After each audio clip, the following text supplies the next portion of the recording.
percobaan ini kita mau mempelajari yang pertama pola difraksi, di mana nanti dari pola difraksi yang kita dapat kita pelajari dengan memperhitungkan sudut dari pola pada terang pusat dengan pola pada terang yang paling ujung, baik di kiri maupun di kanan. Lalu yang kedua, kita di sini juga mempelajari lebar celah dari celah yang kita gunakan. Terus yang terakhir, kita juga mau mencari berapa besar panjang gelombang dari sinar laser yang kita pakai. Lalu di sini kita belajar difraksi. Jadi sebenarnya secara teknis percobaan ini tuh tidak beda jauh dengan percobaan interferensi Young. Jadi kalau teman-teman lihat di sini tempatnya sama, lalu peralatan yang digunakan juga sebenarnya sama. Tetapi nanti saya jelaskan di mana letak perbedaannya. Jadi yang pertama, secara teori, jadi difraksi itu bahas soal penyebaran cahaya, di mana cahaya itu menyebar karena dibelokkan oleh penghalang yang dilalui cahaya. Jadi di sini penghalangnya berupa multiple slide ini. Jadi kalau misalnya di interferensi Young, multiple slide ini merupakan celah yang menjadi sumber gelombang baru, yang dimana nanti gelombang tersebut berpadu dan membentuk pola interferensi. Tetapi pada difraksi Fraunhofer, jadi celah ini dijadikan sebagai penghalang, dan dimana nanti ketika cahaya melewati penghalang ini, cahayanya dibelokkan, lalu cahayanya itu menyebar. Nah, penyebarannya itu seberapa jauh cahaya menyebar itu tergantung seberapa lebar si celah tersebut. Lalu secara teori juga perbedaan dari percobaan difraksi Fraunhofer dengan interferensi Young adalah di polanya, di mana kalau pada interferensi Young secara teori intensitas polanya itu hampir sama, baik dari kiri ke kanan. Jadi antara terang pusat dengan pola di sebelahnya itu secara teori intensitasnya sama. Nah, kalau difraksi, jadi intensitas antara terang pusat dengan pola pada sampingnya itu, baik kiri maupun kanan, itu berkurang. Jadi semakin jauh dari terang pusat, intensitasnya juga semakin berkurang. Jadi makanya tadi tujuan kita mau mempelajari sudut. Jadi sudut itu kan menentukan seberapa jauh penyebaran dari si cahaya itu. Jadi semakin jauh dia menyebar, semakin panjang lintasan yang ditempuh, maka intensitas pun juga semakin berkurang. Jadi kesimpulannya, difraksi itu merupakan konsekuensi dari penyebaran cahaya. Jadi pola pada difraksi itu merupakan konsekuensi dari penyebaran cahaya, sedangkan interferensi merupakan seperti yang kita sudah pelajari, merupakan hasil superposisi dari dua buah gelombang. Lalu dari percobaan ini, jadi difraksi ini membuktikan bahwa cahaya itu dapat dibelokkan. Jadi seperti yang saya bilang tadi, di sini cahaya itu dibelokkan oleh celah yang dilaluinya, dan di sini lebar celahnya itu menjadi penentu seberapa besar, seberapa jauh cahaya menyebar. Oke. Yang berikutnya, peralatan dan bahan yang kita gunakan itu sama seperti di percobaan interferensi Young, yaitu dimana kita pakai laser HEME, di mana panjang gelombangnya itu 632,8 nanometer. Lalu ada lensa cembung, lalu ada mistar, lalu ada multiple slide. Nah, di setiap percobaan, setiap mahasiswa itu dapat 2 multiple slide. Jadi nanti datanya terdiri dari 2, tergantung dari jenis multiple slide-nya. Lalu ada juga layar. Di sini layarnya kita pakai milimeter block. Nanti milimeter blocknya itu ditempel pada tembok, dan juga kita gunakan pensil untuk menggambar pola yang terbentuk pada milimeter block nanti. Berikutnya kita masuk ke proses pengambilan data. Yang pertama, seperti biasa kita catat dulu keadaan ruangan, suhu, tekanan, dan kelembapan. Lalu yang berikutnya kita posisikan laser dengan layar. Jadi seperti tadi saya bilang, layarnya kita pakai milimeter block. Jadi layarnya di sini kita tempel pada tembok dengan jarak tertentu. Nanti kita hitung berapa jarak dari laser ke layar. Lalu berikutnya kita nyalakan lasernya. Ini kabelnya kita hubungkan dengan sumber listrik. Lalu dinyalakan. Nah, kemudian kita matikan lampu di ruangan ini untuk mengatur posisi dari laser sehingga tepat pada tengah layar.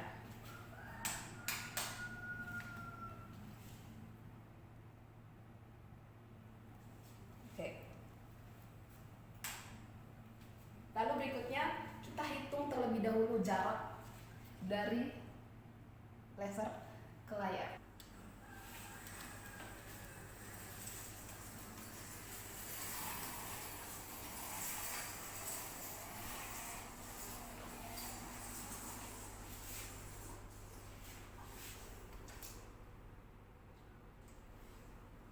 Jaraknya adalah 476,8. Lalu nilai jarak yang kita dapat tadi kita isi di sini di bagian jarak laser ke layar, lambangnya D, di 476,8 cm. Berikutnya kita masukkan multiple slide yang kita pilih ke bagian depan laser.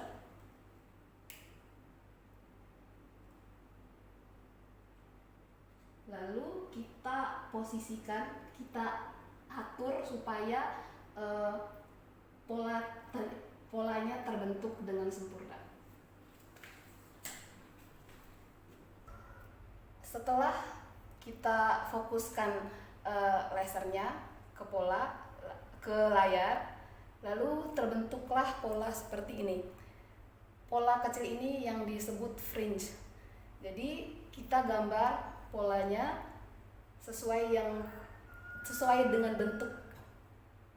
bentuknya ini, tapi sebelumnya kita hitung dulu. Jadi jumlahnya itu harus ganjil. Kenapa ganjil? Karena pada pola ini, pada semua satu deret pola ini terdapat satu terang pusat. Jadi jumlah pola di sebelah kiri dan di sebelah kanan itu harus sama. Jadi kita hitung dari sini. 1, 2, 3,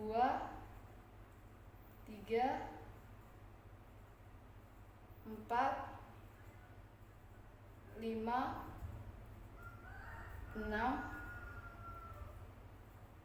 7, 8, 9, 10, 11, 12, 13. Jadi ada 13 pola. Berikutnya dengan menggunakan multiple slide yang sama, kita tambahkan lensa. Jadi lensa di sini kita pakai lensa cembung. Jadi posisikan lensanya itu dengan jarak tertentu di depan laser. Tapi gimana kita tahu bahwa jaraknya sudah pas? Yaitu saat pola yang terbentuk itu sudah fokus dan pola yang kita mau itu sudah benar pada layar. Jadi posisikan dengan jarak tertentu. Lalu pola yang dimaksud tadi adalah polanya seperti ini. Jadi karena kita pakai multiple slide 3, jadi pola garisnya itu harus 3 juga, mengikuti jumlah multiple slide-nya. Jadi kita gambar lagi seperti tadi, mengikuti pola ini. Gambar garis lurus ke bawah, sebelahnya juga demikian.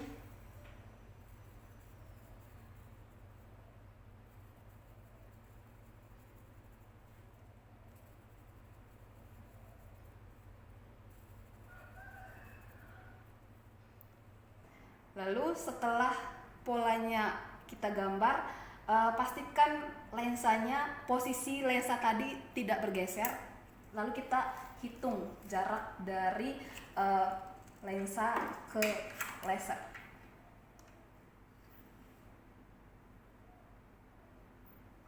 Jadi dari tengah-tengah lensa, dari tengah-tengah ke paling depan laser. Di sini yang terukur adalah 10,3.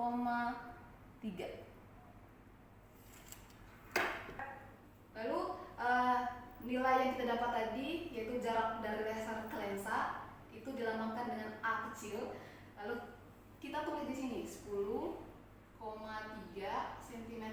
Nah, berikutnya itu ada jarak lensa ke layar. Berarti tadi kan kita sudah hitung jarak laser ke layar, jadi tinggal dikurangi 476,8 kurang 10,3, jadinya 466,5 cm. Baik, selanjutnya beginilah pola yang kita dapat, yang tadi sudah kita gambar. Jadi yang pertama kita tentukan dulu mana terang pusat. Jadi kan tadi jumlah polanya 13, 1, 2, 3, 4, 5, 6, 7, 8, 9, 10, 11, 12, 13. Jadi terang pusatnya adalah pola ke-7. Jadi ini merupakan terang pusat. Lalu yang berikutnya kita hitung berapa banyak pola dari terang pusat ke pinggir. Berarti ada 1, 2, 3, 4, 5, 6. Ini juga 1, 2, 3, 4, 5, 6. Nah, ini kita masukkan ke data orde difraksi. Berarti orde difraksinya adalah 6. Berikutnya kita hitung jarak terang pusat ke pola yang paling pinggir. Nah, sebenarnya karena kita pakai milimeter block, kita bisa hitung dengan kotak, berapa kotak ke pinggir. Tapi karena cukup jauh dan cukup sulit, kita bisa pakai mistar. Karena sebenarnya sama aja. Jadi posisikan ini di tengah. Nah, yang pinggirnya juga harus di tengah.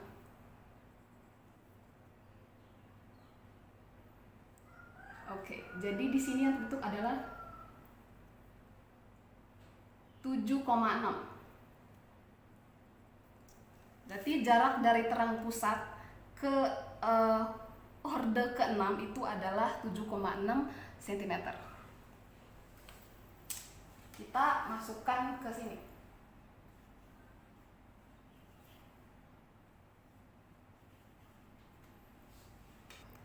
Yang berikutnya, pola yang di atas, kita hitung lebar dari setiap garisnya.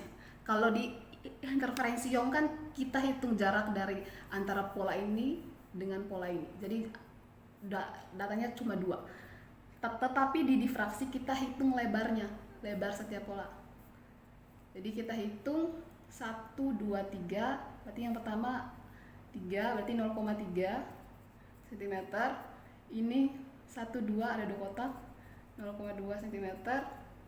Yang ini 1 lebih, berarti 1, 0,1 cm. Jadi datanya ada 0,3, 0,2, dan 0,1. Lalu kita masukkan ke tabel D.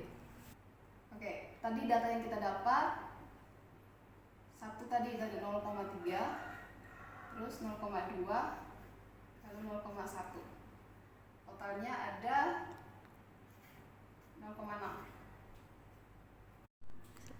Selanjutnya, setelah semua data tadi kita isi, kita bisa ganti multiple slide-nya dengan multiple slide yang baru, tetapi sesuaikan dengan arahan yang diberikan. Lalu percobaannya itu dilakukan sama seperti yang tadi kita telah lakukan. Lalu setelah semuanya dihitung, dicatat nilainya, kita catat kembali keadaan ruangan, suhu, tekanan, dan kelembapan. Jadi sekian proses pengambilan data dari percobaan difraksi Fraunhofer. Semoga penjelasan yang saya berikan bisa dimengerti dan bermanfaat bagi teman-teman sekalian.